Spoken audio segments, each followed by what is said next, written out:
베드로는 예수님이 누구시냐 하는 것을 밝히고 있는데 두 가지로 이야기하고 있습니다. 하나는 예수님의 십자가 사건을 가지고 이야기를 하고 있고, 또 하나는 예수님의 부활 사건으로 이야기를 하고 있습니다. 오늘 우리가 읽은 본문에는 두 번째인 예수님의 부활 사건에 대한 이야기입니다. 오늘 이 사건을 밝힐 때에 29절부터 32절까지 이렇게 쭉 다윗의 시편을 인용하면서 예수님의 부활을 그렇게 증명을 하고 있습니다. 왜 베드로는 이렇게 시편의 말씀을 갖고 와서 얘기를 했을까? 또 그리스도의 부활을 강조하는 이유는 무엇일까? 이것이 우리의 의문점이 될 수 있습니다. 오늘 31절에 보면 이 얘기를 하고 있습니다. 그가 음부에 버림을 되지 않고 그의 육신이 썩음을 당하지 아니하시리라 하더니 이 예수를 하나님이 살리신지라 그랬습니다. 자, 오늘 하나님이신 예수님이 인간을 와서 이 땅에서 인간처럼 살다가 그렇게 또 모함을 받고 죽으셨잖아요. 그리고 그분이 다시 부활하신 것은 인류의 구원자가 되심을 증명하고 있다. 지금 베드로가 그 얘기를 하고 있습니다. 많은 사람들은 큰 권능과 이적과 표적을 통해서 그분이 메시아다 이렇게 생각하고 있습니다. 물론 맨 앞에 나온 것처럼 주님이 오셔서 큰 권능과 이적과 표적을 행한 것은 사실입니다. 그러나 이적 자체가 그분의 메시아됨을 그렇게 보여주는 건 아닙니다. 오병이어의 기적도 일으키고 죽은 자도 살리고 많은 병자도 고쳤지만 그 자체가 예수님의 메시아 되심을 인정하는 건 아닙니다. 사실 어떤 분이 그렇게 이야기하더라고요. 예수님이 오병이어의 기적을 일으켰지만 그 다음날 되면 또 배고프다는 거예요. 죽은 자를 살리긴 했지만은 몇 년 살다가 보니까 또 죽더라는 거예요. 그리고 병자를 고치려고 그러면 한 80세까지 살다가 이 갈릴리와 예루살렘 전역을 다니면서 예수님이 살아있으면서 수백만의 사람들을 다 고쳐주는 게 맞는 거 아니냐. 그런데 공생의 사역 속에서 병자를 몇 명이나 고쳤느냐. 그렇게 많지 않다는 거예요. 주변에 병자들이 와 있지만 모두 다 고친 건 아니다. 그렇게 얘기를 하는 분이 있습니다. 맞는 말이지요. 이적과 표적 이런 것이 그 자체가 예수님의 메시아 되심을 말하고 있는 건 아닙니다. 오늘 베드로가 강조하고 있는 것은 그분의 십자가 사건과 부활 사건만이 메시아 되심을 인정하는 거고 증명되는 것이다. 그것을 강조하고 있습니다. 왜 베드로가 이렇게 강조를 하는 것일까? 그것은 자신이 부활의 현장에 있었고 그것을 목격한 사람이기 때문에 그렇습니다. 예수님 부활했다는 얘기를 여인들로부터 듣습니다. 그럴 때에 깜짝 놀라지요. 그래서 요한과 함께 무덤가에 가봅니다. 달리기 위해서 베드로가 제일 먼저 도착했는데 실제로 무덤에 들어가 보니까 사람이 없어요. 시체가 없고 세마포만 켜있고 이게 무슨 일인가 그렇게 의아심을 갖고 있는데 예수님이 부활하신 이후에 찾아오신 거예요. 그걸 보고 깜짝 놀라죠. 야, 진짜 부활하셨구나. 그렇게. 그러다가 또 금방 예수님이 사라지니까 실망이 되어졌어요. 그리고 우리는 나는 고기 잡으러 갈란다 이러고 또 그렇게 갈릴리로 갔는데 9명의 제자들이 함께 따라갑니다. 그럴 때에 예수님이 또 한 번 오셔서 이제는 숯불을 피워놓고 고기를 굽고 계시면서 그래서 또 야 고기 몇 마리 잡았냐? 한 마리도 없는데요. 그러니까 오른편 한번 던져봐라. 그래서 그물이 찢어질 만큼 이렇게 또 그렇게 고기를 잡잖아요. 이때 또 체험하거든요. 그때에 예수님이시다. 그 얘기를 누군가가 합니다. 이 얘기를 듣고 베드로가 그물도 던져버리고 그래서 바다에서 그냥 헤엄쳐가지고 뛰쳐나오는 그런 일들을 보잖아요. 직접 부활한 사건을 받고 그때 예수님과 함께 숯불에서 고기도 먹고 직접 체험했다는 거예요. 그게 베드로가 담대하게 이야기할 수 있는 것은 내가 봤다, 내가 목격자다, 내가 증인이다 이렇게 이야기합니다. 여러분, 증인이 어떤 사람입니까? 보고 듣고 직접 체험한 그 자가 증인이라고 말할 수 있거든요. 오늘 십자가 부활 사건이 없다면 메시아 되심에 대해서 반쪽짜리밖에 되지 않습니다. 어떤 분이 얘기하는 게 맞는 게 뭐냐면 십자가는 우리 위의 죄를 사하는 중요한 일이고 부활은 우리의 부활을 증명하는 사건이다. 그렇게 얘기를 하고 있습니다. 정말 예수님의 구주 되심과 메시아 되심은 십자가와 부활로 증명될 수밖에 없다. 그렇게 강조를 하고 있습니다. 하나님이 예수님을 죽음에서 일으키셔서 이제 우리에 대한 그 사랑을 십자가와 부활을 통해서 확정해 주셨다. 증명해 주셨다. 그렇게 말합니다. 그러니까 십자가 부활 사건은 단순히 예수님의 메시아 되심의 사건으로 끝나는 게 아니라 우리를 사랑한다는 것을 확정해 주시는 사건이다. 여기까지 간 것이지요. 그렇지만 우리의 현실은 아직도 부활을 안 믿으려고 하고 믿지 않는 사람들이 굉장히 많이 있습니다.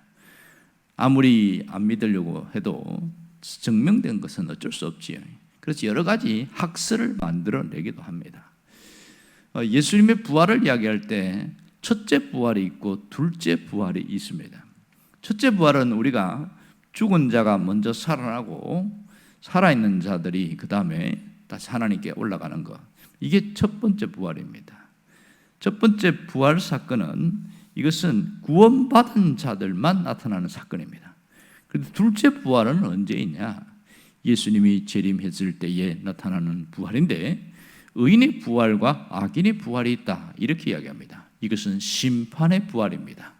악인들은 영원한 형벌에 들어갈 수 있는 둘째 사망으로 가는 그 심판을 위한 부활이 둘째 부활이다 그렇게 말합니다. 결국은 그 다음에는 천년왕국으로 이어지게 되겠지요. 오늘 우리가 이 부활 사건을 아는 우리가 여기서 중요한 게 있는데 그것은 부활의 사건으로 끝나면 안 된다는 거예요. 부활의 사건이 부활 신앙으로 되어져야 된다. 그 얘기를 하고 있는 겁니다. 아무리 부활 사건이 중요하지만 신앙화되지 않을 경우에는 아무런 상관없다는 거예요. 나와 전혀 상관이 없는 그런 일이 되어버린 겁니다. 부활 사건이, 부활 신앙이 되어져야 그것이 나의 신앙으로 확정될 수 있다는 것을 알아야 됩니다. 여러분, 아는 것과 믿는 것은 다릅니다. 아는 것은 지식이고 믿는 것은 신앙 고백입니다. 부활도 마찬가지지요. 부활을 아는 것과 부활을 믿는 것은 굉장한 차이가 있습니다. 또 단순히 그냥 입술로 나는 부활을 믿습니다 이렇게 생각하는 사람과 부활 신앙으로 사는 것은 확연하게 차이 납니다.